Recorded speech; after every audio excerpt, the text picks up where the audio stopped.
നീ തന്നെ ഒരു കത്തിയെ പോലെ ഇരിക്കുമ്പോ നിന്റെ കയ്യിൽ കത്തിയുടെ ഒക്കെ ആവശ്യമുണ്ടോ?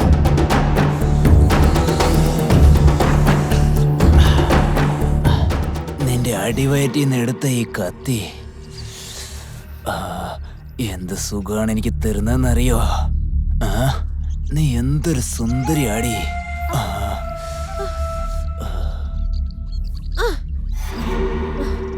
വലിയ വീട്ടിലെ പെൺകുട്ടിയാ ഞാൻ. അതുകൊണ്ട് തന്നെ നിനക്ക് 2 ഓപ്ഷനാണുള്ളത്. ഓപ്ഷൻ എ, എന്നെ കൊന്നിട്ട് നിനക്ക് ഇവിടെ നിന്ന് പോവാം. ഓപ്ഷൻ ബി, എന്നെ നീ സുഖിപ്പിച്ചങ്ങ് കൊല്ല്. എന്താടി, നിനക്ക് ഓക്കെയാണോ? എന്നാ നമുക്ക് തുടങ്ങിയാലോ?